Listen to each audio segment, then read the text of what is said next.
Now, as discussed in the first video unit, we noted that the important role the economy had in bringing the fascists to power.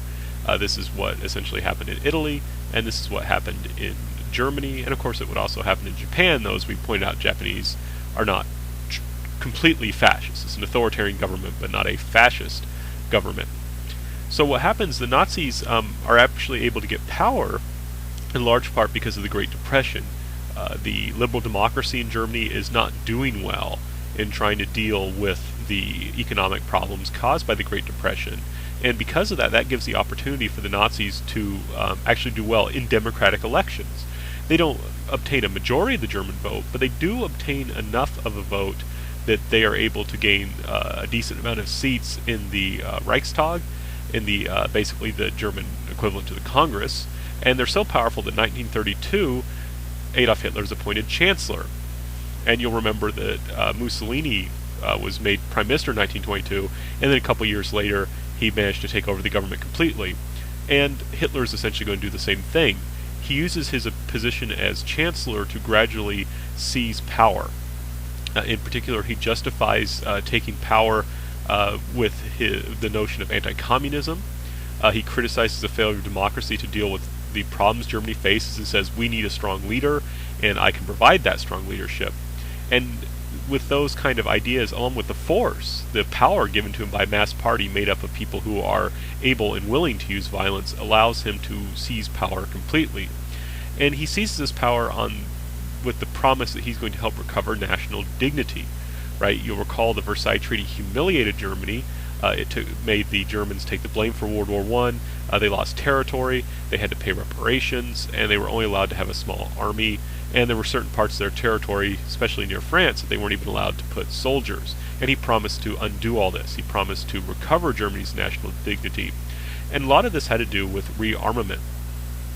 He was going to use essentially a Keynesian solution to solve Germany's economic problems. He was going to have people get back to work through government spending building up Germany's infrastructure, and through war production. And through this combination of public works and war production, Hitler is able to succeed to a large degree to deal with Germany's unemployment. He's able to essentially make so Germany will have full employment. Now, the workers aren't always paid the best, but they are going to have jobs, and so this is going to get a certain amount of legitimacy to the Nazi regime. People are going to be willing to accept it because it got them their jobs. And because Germany, and these workers can say, hey, we didn't have jobs under liberal democracy, but we have jobs under the Nazis, so we're going to support the Nazis. But it's important, though, for us to understand how these economic improvements were brought at great cost. We can see this in Germany's command economy, right? Remember, Nazism, National Socialism, Fascism, all claim to be able to be totalitarian, authoritarian governments that it can intervene anywhere they want within the life of the nation state and the life of their people.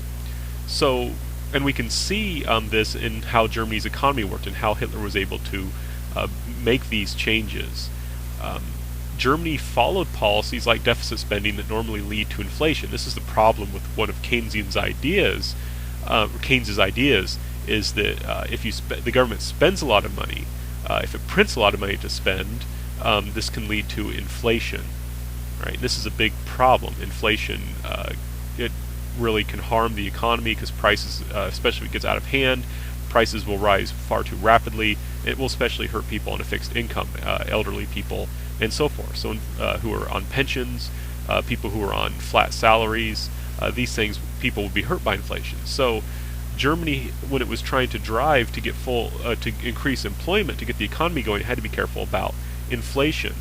And while it dealt effectively with inflation, it dealt with it in a way that was rather disturbing. You can see this in a couple quotes by Hitler. Hitler said, "The first cause of the stability of our currency is the concentration camp."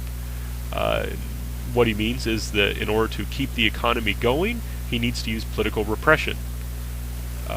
That in order to keep inflation down, he's going to, and to keep the currency working as it should, he's going to use political repression.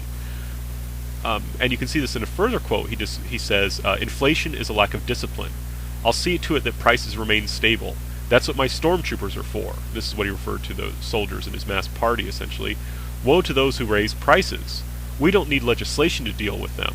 We'll do that with the party alone," or it's a party state. "You'll see, once our stormtroopers visit a shop to set things right, nothing similar will happen a second time." So if in response to inflation a store raises its prices, Hitler is going to send in the stormtroopers to threaten to beat up, or actually beat up, the store owners. And again, this is actually effective in terms of getting the economy going again, in terms of getting people employment, but you can see this is at a cost. This is a cost to human beings' personal freedom, and it's leading to this kind of political repression, which is going to cause a lot of human suffering in Germany and beyond. Now, it's important to recall that the Nazi regime was based around ideas of social Darwinism and eugenics, right? This idea that we are in a contest, we're in a competition with other nations to see, and the nations who are strongest will survive, while those who are weak will be destroyed. And remember, the answer, the kind of connecting ideology to social Darwinism is this idea of eugenics, right? That we can guide human evolution. So we live in a social Darwinist world where nations are in competition with each other, and the strong get to survive and the weak go extinct. And but we can help ourselves to do better in this contest by practicing eugenics, by making sure that the people who are the most able have children, and those who are not able, those who are unfit, or in Nazi parlance, life not worthy of life, we make sure that those people go away, essentially. And there were different ways of doing this. There was sterilization programs in Nazi Germany that would voluntarily or involuntarily sterilize people so they couldn't have children. And you could be sterilized for a wide variety of reasons. If you were mentally ill, if you were an alcoholic, all these things could get you sterilized so that you wouldn't have children. This is, of course, a lot of these things are kind of problematic. Some of these things aren't genetic. It's problematic morally, but scientifically it's also problematic because they would sterilize people for things that were not necessarily genetic. So this is a lot of this is pseudoscience. They thought everything was basically transferred through genes. So if you just sterilize people, you could get rid of all these problems, even though they're often created by things, the environment and so forth, not necessarily by human genetics. So you can prevent the weak, the unfit people from having children just by sterilizing them. And that's what the Nazis will do. They're going to sterilize a lot of people. They will also, though, say, well, why should we just prevent unfit people from being born? We have lots of unfit people around us right now who are costing the government money. And we need to get rid of these people. So initially, Germany, the Nazi Germany, started having a euthanasia program. It started off basically as targeting the weakest people, people who were in asylums, people who didn't have any family to protect them. These people were quietly killed. But over time, they started to expand this to include more and more people, and it became public knowledge that the insane, that the mentally ill, that the physically ill, that children were being killed by the government just because they were considered unfit. And by the time it was publicly stopped, it continued in secret, but by the time it was publicly stopped, the euthanasia program killed about 200,000 so-called unfit people. So you have here this kind of war against the weak. And you can see this in this poster here, where you have you see a hospital attendant with a man who has some problems, and what this is saying is that it costs 60,000 Reichsmarks to take care of this guy. Can't we spend the money on something better? Right. So in the name of strengthening the nation, we are going to get rid of unfit members of our country. So, and this will bring us national greatness. And the same political repression that allowed for the economy to be improved was also used to force through programs such as the sterilization and euthanasia programs. Though in the end, the euthanasia program was rather unpopular and was publicly stopped, though it continued in secret. Now, the people that the Nazis thought were the most dangerous to the nation, who were not, they saw as not true members of the nation, were Jews, Jewish people. These people were seen as really terrible and a danger, the most significant danger to the master race, to the Aryans. So this led to a lot of attacks on German Jews. For example, in 1935 there was a passage under the Nazi regime of the Nuremberg laws. These laws declared that German Jews were not citizens. So these were people who were Germans. They had lived in Germany often for generations. Some of them had fought in World War I on the side of Germany, but they were suddenly declared not to be citizens, which is, of course, very chilling. It's saying, in a sense, that they're kind of not under the same protection of the law. At the same time, laws were passed that these Nuremberg laws also made it illegal for Jews to marry non-Jewish Germans, and also it made them illegal for them to even have extramarital relations. So again, this is this kind of authoritarian, totalitarian regime, and this again comes down to this fear of this idea of maintaining the race, maintaining the nation. We don't want to have our pure Aryan people interbreed with those impure, dirty Jews, essentially is what they're saying. And this is, of course, very disturbing, and it's a kind of omen of things to come. Things are going to get this very bad for Jewish people. And one particular event that was very disturbing was Kristallnacht, which occurred in 1938. And we'll watch a little clip that talks about this, but I want to, when we meet in class next. But I do want to mention a little bit about it here now, that this was essentially a riot, these essentially government-organized anti-Jewish riots. And you can see the effects of this in this photo here. This is a window that was broken, and that's why it gets the name Kristallnacht, means the night of broken glass. Kristall is glass, Nacht is night. And essentially what happened was people rioted against Jews.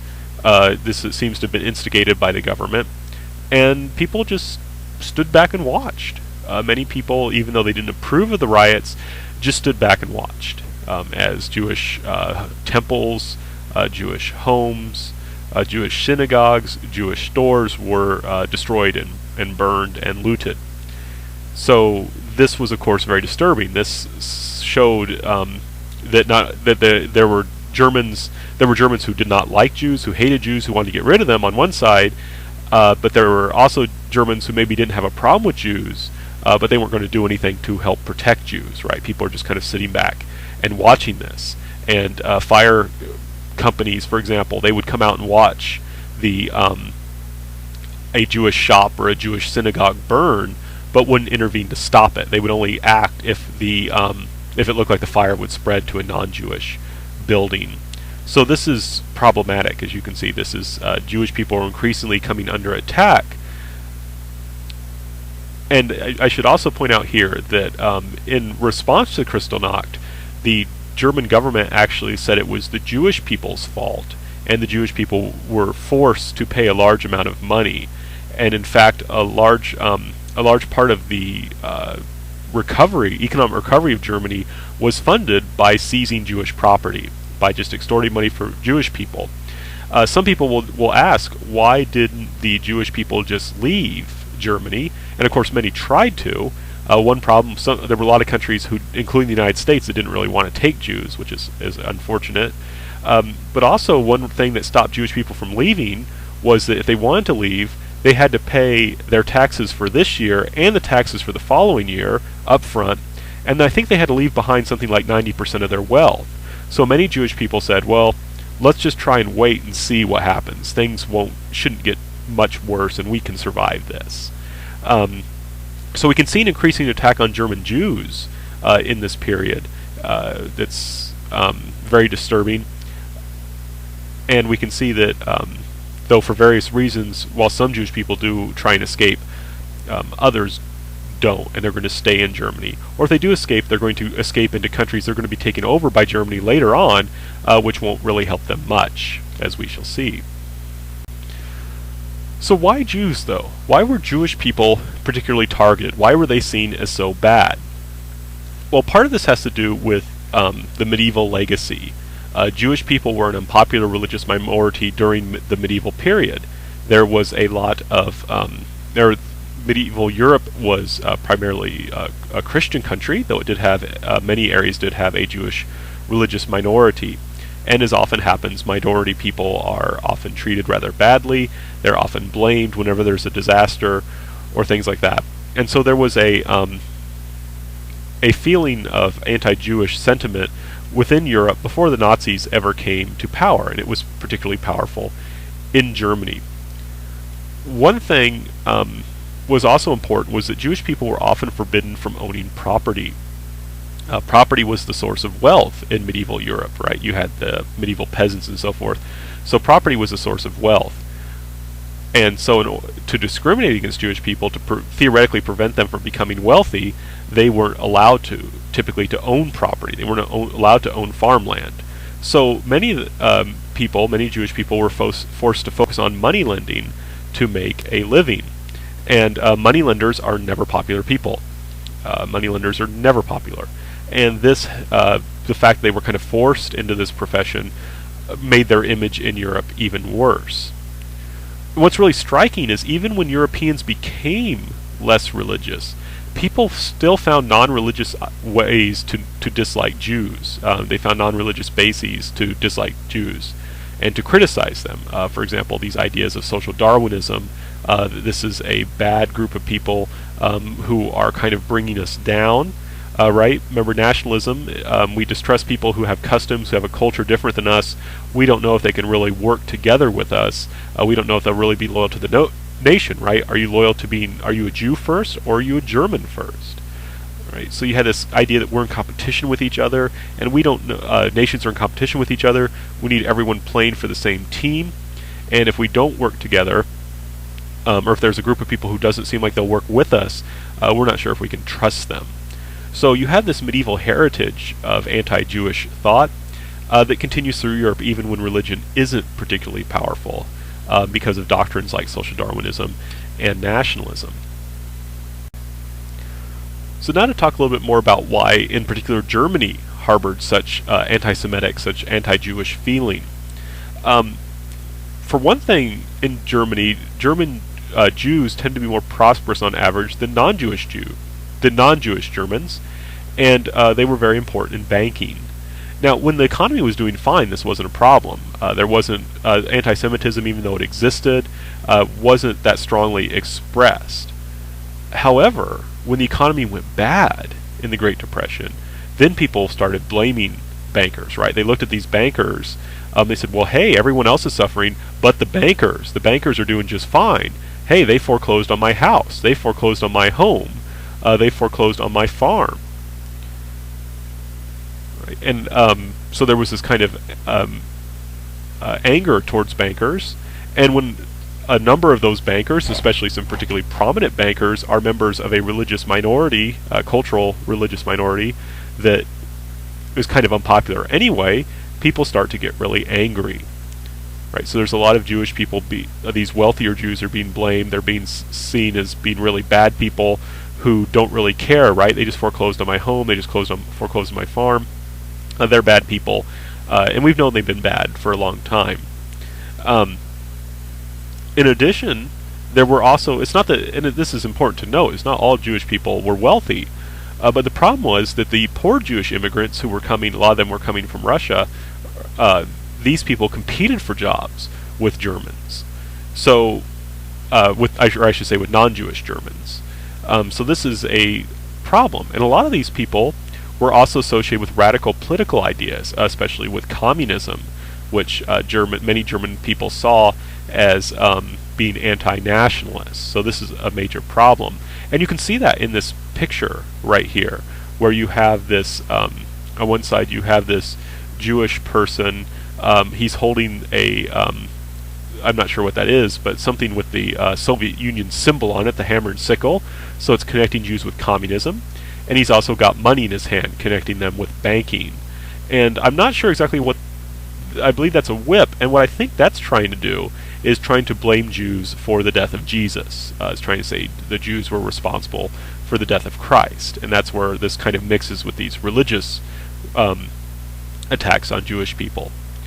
So, for these reasons, and I'm not trying to say this was right, I mean, Jewish people should not have been criticized or attacked in this way, but it's important for us to understand why people came to blame Jews, why they came to try and make these Jewish people into these scapegoats, into people who they could just blame for all their problems, right? It's very convenient for us just to blame other people for our problems, and a lot of that's just a part of human nature. It's something, and that's just what we see happening in Nazi Germany, and it's something we ourselves need to be wary of, that we may do this ourselves and blame a group of people, particularly a minority that's not necessarily all that powerful. We may blame them for our problems, and then do really terrible things. So I don't explain these reasons to excuse this. I explain these reasons to show how otherwise rational people can do some pretty bad things, so that we ourselves can be aware of it. Now, there was an important shift that's going on here because of the belief in social Darwinism. In medieval times, when Jewish people were attacked or criticized, they could theoretically escape just by converting to Christianity. But now, this is very important for us to understand, Judaism is understood as biological, right? Judaism is something genetic. And that's why in German, this poster here says, the eternal Jew. The idea is the Jew's a Jew, there's nothing you can do to him, he's always going to be a money-grubbing, evil guy who's going to try and hurt you and hurt your country. And there's nothing we can do about it. This is actually biological, so the only thing we can do is to get rid of the Jews, to kill them. And that's going to be the final solution, and that's what's going to lead to the Holocaust, which we'll pick up with in class.